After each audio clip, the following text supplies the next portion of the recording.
meze neza mani poste kazaduhabwirwa tubona poste za wetu RIP canke nureka akoresha isimu mani ibintu si vyiza gatwo turabona ibintu bitameze neza natwe nk'abafana bawe tuzi ico wamaze mu gihugu tuzi ivyo wakoze vyiza bidutera umuhagararo.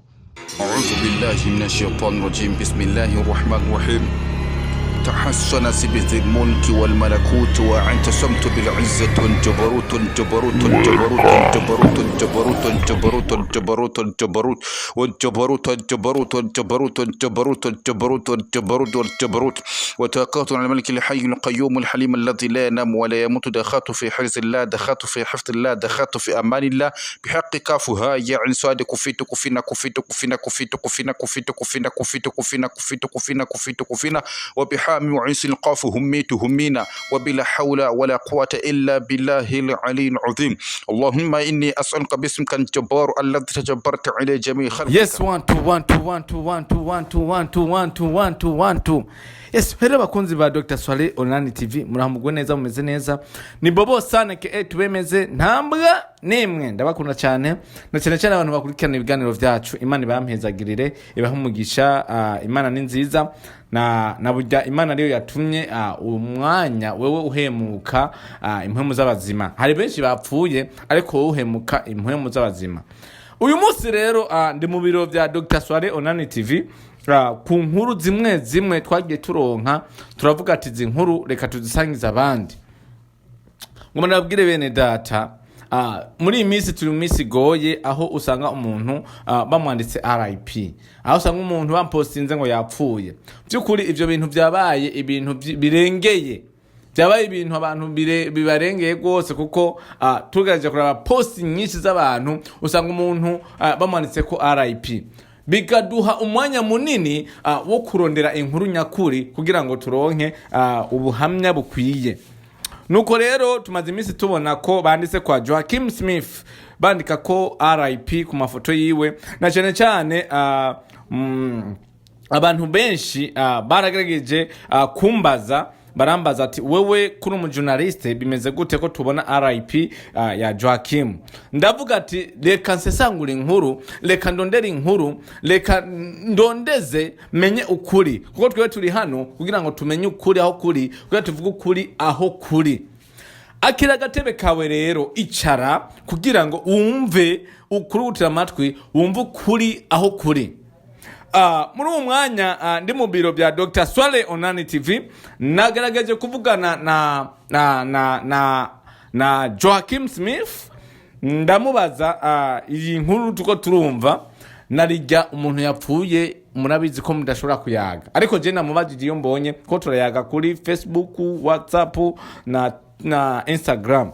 Basi ndavuga ati reka mbazi iyi nkuru byukuri. Nagerageje gutuma voice nk'iyi ngaha mwumva.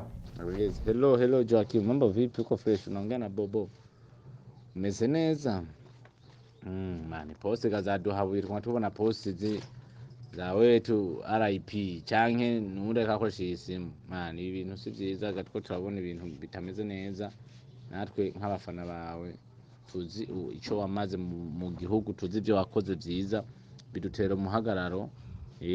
Tubwiza ukuri bimeze gute? Yes, mwayumvise. Ngereje tumye voice chansanga kuri stati yiwe ya postinze ibi muko murabona. Aravuga ngaha kuri stati murabona ko yagiye arishura neza vraiment, narijya abantu atari beza. Ubwa mbere yavuze ati ndacyariho, ndahemuka n'ukuri, ndahemuka tashiraho n'akantu kuvuga thank you. Ijya kabiri ya postinze niho koresha yasha postinga ntuze yakoresha umwanya, yari yanditse ati Joaquin w'Ingozi ku Gasaka mu biyago twakunda kuyaga yaranyemeza neza ko abana muri film uburyo koresha umwanya nawe nyazarandika neza ubajya wivuye inyuma, abana muri filime bajya yivuye inyuma. Asante. Yageje kwandika uku Joaquin w'Ingozi ku Gasaka mu biyago twakunda kuyaga yaranyemeza neza ko abana muri filime bajya abajya yivuye inyuma kuko ngo baza bakurondera ngo bamenyekane, nawe ugaca ubemeza neza ko ari wewe wenyene ufise ubwo bubasha bwo kubarya. Urumva ivyo yariko aravuga. Nguyo rero urupfu nago ruramusimbanye.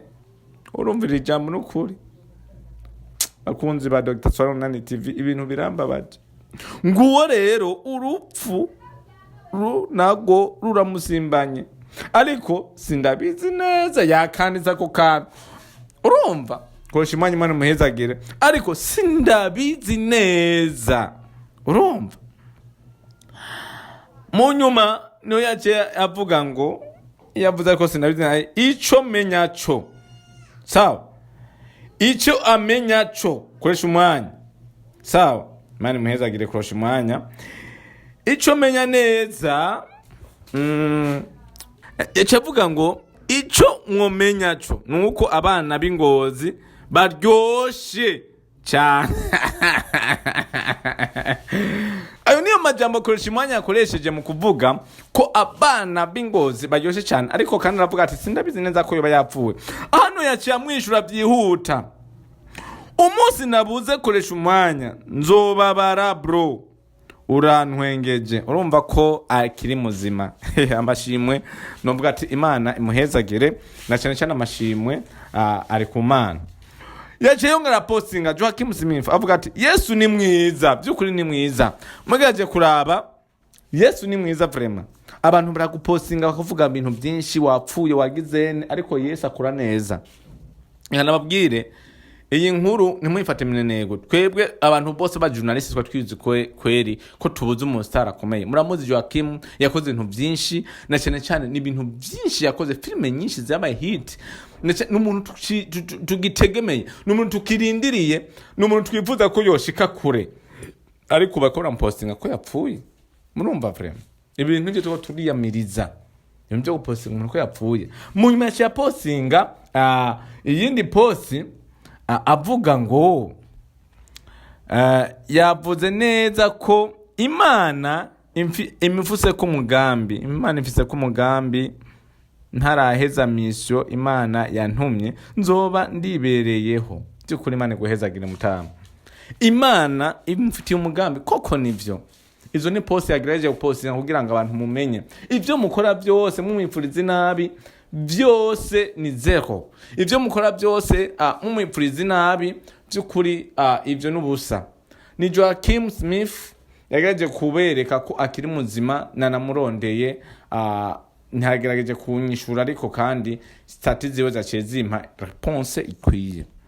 Reka mvuge ngo abantu benshi ibi bintu murabimenyereye. Bobo mwarigeze kunyandika ko RIP, Sami mwarangize ko RIP, nta muntu numwe w'umusare ngamutandika ko RIP. Mwifuza iki? Mugoma gushika kuki? Nibihe bintu mwanditse RIP mubona ko muca munguka? Nibihe bintu iyo mubikoze mukandika ko RIP mubona ko ari yo nyungu yanyu?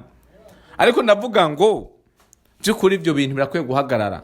Ndi umu journaliste, ariko koko ibyo bintu nanje birambabaza. Twifuza iterambere. Iyo twifuza iterambere rero hari byinshi twifuza kubona ku basare, hari byinshi twifuza kubona ku bantu bakora kugira ngo bateze imbere igihugu, hari byinshi twifuza kubona, hari byinshi turabona kuri Joachim, hari byinshi twifuza kubona kuri Joachim. Rero iyo mutangwe kudekuraja mumudekuraja mandeka ko RIP man, umuntu mutarira urupfu deja aho mugomba kumwica. Ariko ndavuga ngo nkuko ya post ndavuga ati Imana iracamu ibyo akwiye kubona ko azokora, azobananya bikora. Nibyo mumwipfuriza atariko bimeze. Reka nanje mvuge ibyo mumwipfuriza byo kuri siko bimeze. Joachim Simfasha ni muzima, abari bazi ko yapfuye ndatangaje mvuga ko akiri muzima, kuko na statino yazi postinze ku nimero yiwe nkuko mubibona ngaha. Byukuri Joachim ni muzima kandi azobananya mba muzima ibihe byose. Ibisigaye reka nenda babwire ngo abakunzi ba Dr. Swalonani TV ndabipfuriza ngo amahoro y'Imana bane namwe. Wewe wakurikiranye kino kiganiro guhera ku ntango gushaka kwiherezo. Mvuga ngo ibyo uzobonye kuri posti byose, ibyo uzobona byose ba postinze, ntuzoce ukonfirma ko ari byo, ariko uzomanze urindire twebwe abantu dusasangura inkuru tubabwize ukuri, turondere kwanza inkuru hama tubabwize ukuri ukuntu inkuru iba imeze. Inkuru rero ya Joachim Smith nuko aracari muzima, Imana iracamuzigamye, Imana nibandanye ibana nawe, na cyane cyane turamwipfuriza ngo mu bikorwa vyiwe abananya atera imbere, Imana imuje imbere, azoshike ku bintu vyiwe byose yipfuza. Reka mvuge ngo reka nabashimire mwese, Imana bampezagirire abakurikiranye kino kiganiro, na Joachim kana mushimire ku maposti yiwe yatumye agaragaza ko akiri muzima, Imana imumpezagire gose. Yari Bobo Sana ke twemeze, ntambwa nimwe mwari kumwe muri bwa bwami nyene bwa Dr. Swale Onani TV. Reka ndabashimire mvuga ngo thank you very much, I love you so much. بالله من الشيطان الرجيم بسم الله الرحمن الرحيم تحسن سبذ الملك والملكوت واعتصمت بالعزة والجبروت الجبروت الجبروت الجبروت الجبروت الجبروت الجبروت الجبروت والجبروت الجبروت الجبروت الجبروت الجبروت الجبروت والجبروت وتوكلت على الملك الحي القيوم الحليم الذي لا ينام ولا يموت دخلت في حرز الله دخلت في حفظ الله دخلت في امان الله بحق كافها يا عين صاد كفيت كفينا كفيت كفينا كفيت كفينا كفيت كفينا كفيت كفينا كفيت كفينا كفيت كفينا وبحامي وعيس القاف هميت همينا وبلا حول ولا قوة إلا بالله العلي العظيم. اللهم إني أسألك باسمك الجبار الذي تجبرت على جميع خلقك